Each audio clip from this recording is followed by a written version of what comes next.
Pleasant good morning, Foundation years. It is I, Mr. Thompson. For those of you who may not know me, I am the music teacher, and it is indeed my pleasure to be here talking to you through this camera so we can have our music lessons. Okay, and hopefully we can be back face to face where we can actually experience the beauty of music lessons in person. Okay, so for those of you who are new, I like to start off the music lesson with a nice general warm up. Okay, and we're going to start that warm up by singing. Now, the name of this song is called Welcome to School, Welcome to Music. And the type of song that this is it's a call and response song. Can you say that for me, please? Call and response. Say it one more time. Okay, awesome. So call and response. Now, let me just tell you what call and response means. A call and response is when you have one person who is actually going to do the call. They're going to be saying something, and then the response will be the person who is going to be answering what the person said in the beginning, the call. So, for example, I'm going to be the call and you're going to be the response. If I say la, la, la, la, la, la, la, and the response is going to be la, la, la, la, la, la, la. So it's just a repeat of what the person who is saying that thing first, they say it first, and then the response would be the answer. Okay, so let's do another example. I'm going to say, time for music, clap your hands. And then you're going to say, time for music, clap your hands. Now, this is a familiar song, so you guys should know it. But we're only going to sing that first line, okay? Just so everyone can get the idea of what a call and response is. So here we go. Time for music, clap your hands. Your turn.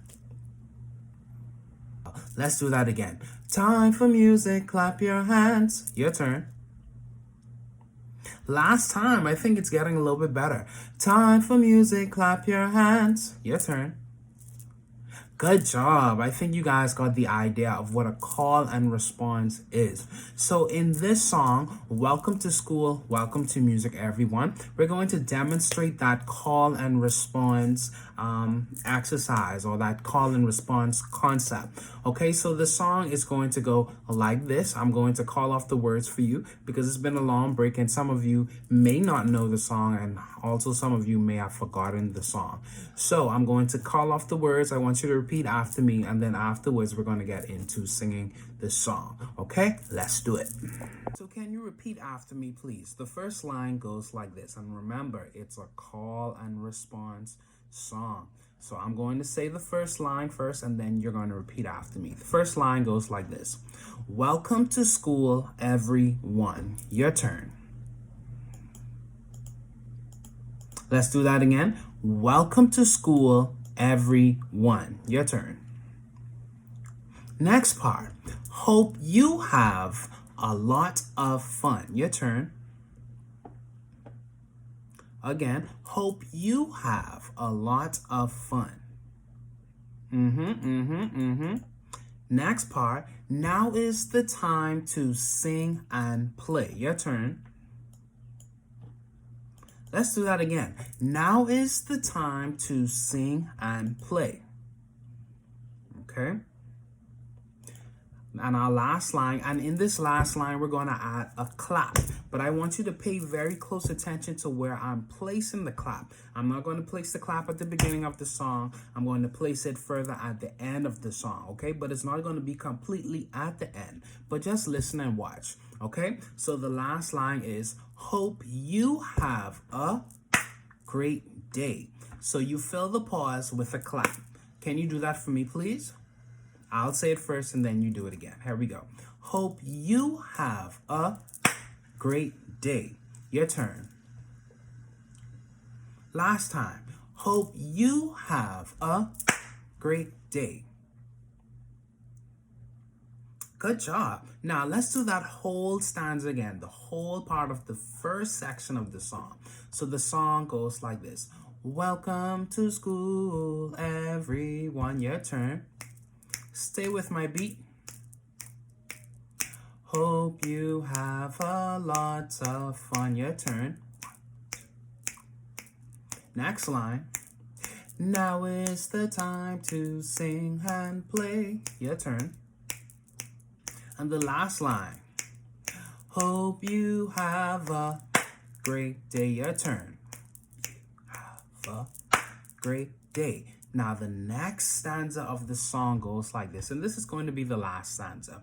Welcome to music, everyone. Your turn. One more time. Welcome to music, everyone. Hope you have a lot of fun. Next line. Now is the time to sing and play. You know that line. And the last line. Hope you have a great day. Your turn. Great day. Now let's go to the top of the song. This time I'm going to add the music to it. Now I know some of you are still learning the song, but for those of you who know it, you can sing it like you know it. All right, let's do it. Here we go. Let's go from the top. Now I'm just going to transition out of the video so the persons who don't know the song can focus on the words. Hopefully the words will be able to be displayed on the screen, hopefully. But if it isn't, just do your best and let's make it work. All right, here we go. So here's our introduction. Let's do that again. Ready. That's our introduction. We're getting ready. My turn. Welcome to school, everyone. Your turn. Welcome to school, everyone. My turn again. Hope you have a lot of fun.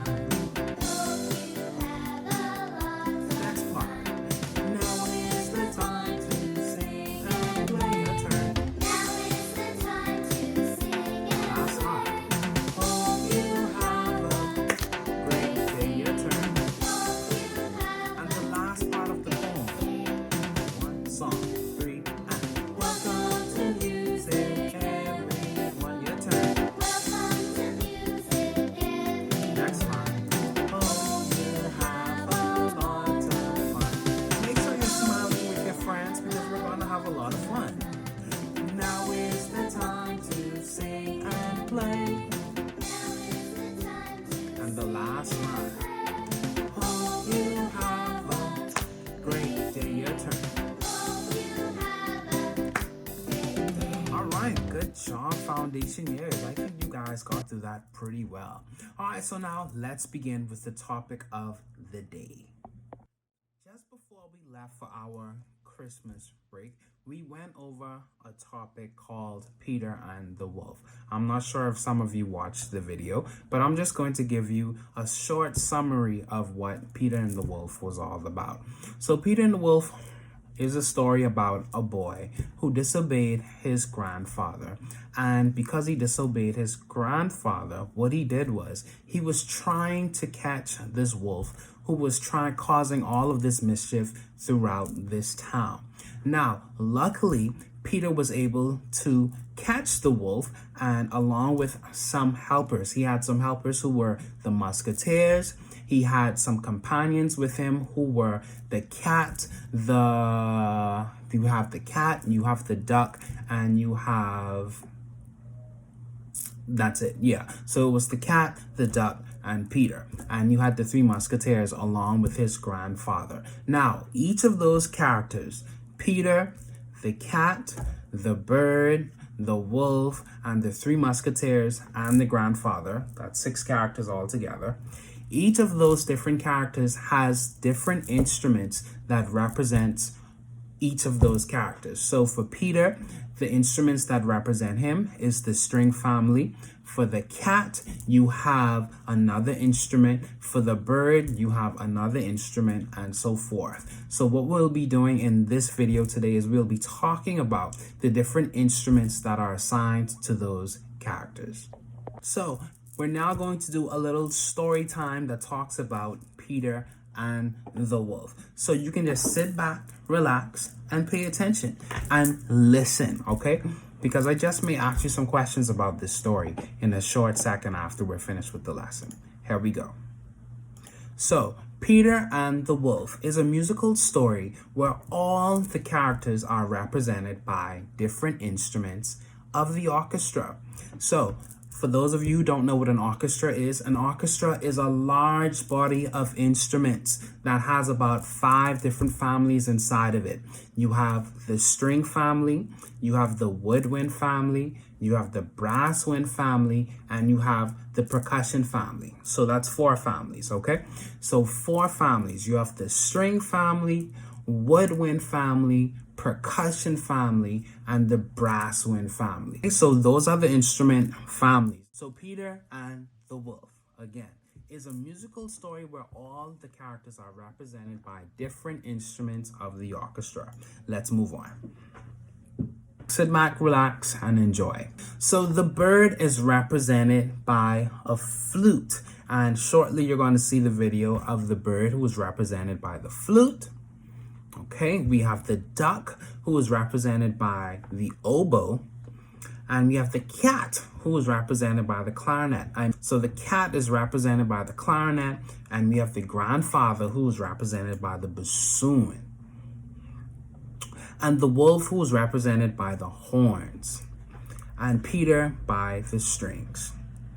And the hunters, or the 3 musketeers, okay, the timpani is also represented by the hunters as well. The gunshots of the timpani, all right? I mean the gunshots of the hunters' rifles. Okay, so one morning, Peter opened the gate and went out on a big green meadow. A meadow is a big green pasture of green grass. On the branch of a tree sat a bird. The little bird chirped happily. A duck came waddling around. She went for a swim in the pond in the meadow. The bird and duck argued because the duck did not want to fly. She wanted to swim. Suddenly, a cat came slinking up through the grass. Little sneaky little cat. "Look out!" shouted Peter. And the bird and the duck flew to safety.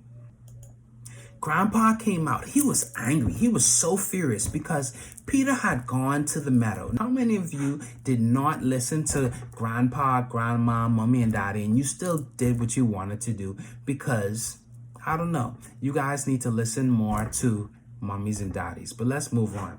So he was angry because Peter had gone to the meadow. It's dangerous in the meadow. Why you think it could be dangerous in the meadow?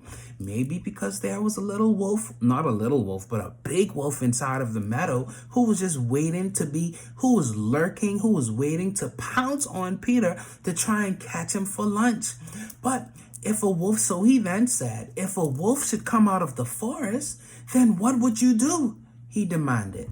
What would you do if your grandpa told you not to go out and you went out inside of the forest and then boom, a wolf just came up out of nowhere? Let's continue on, see what happens. So Peter didn't pay any attention to his grandfather, like most kids, but not you guys. I know you guys are good kids and you listen to Mommy and Daddy. So Peter didn't pay any attention to his grandfather because he was a brave hunter, courageous Peter. But grandfather took Peter home and locked the gate. No sooner was Peter gone than a wolf came out of the forest. So as soon as Peter went inside, that wolf came out and he was lurking because he smelt Peter. He smelt his body odor and he just smelt him. Okay, so the cat and the bird hid in the tree while the wolf paced below. Peter watched from the gate. So as the wolf was lurking around for Peter, searching, Peter was right behind the fence. He was right behind the fence and he saw this wolf. Now, Peter, because he was so courageous and so fearless, he wanted to catch this wolf. But let's continue on and see what happens. So he ran home. He got a rope and climbed up the stone wall. From the wall, he climbed onto the tree. He was climbing that tree. He climbed that tree. He made a lasso and let it down. And luckily, he caught the wolf by its tail. Okay? All right. So luckily, Peter, he caught the wolf. All right, let's give a good job. Let's give a hand clap for Peter, okay? All right, so good job, Peter. He caught the wolf. Okay, so for today, that is our lesson. That was kind of a lengthy lesson. So what we will do is we will meet again foundation years. And until next time, I'll see you later. Bye.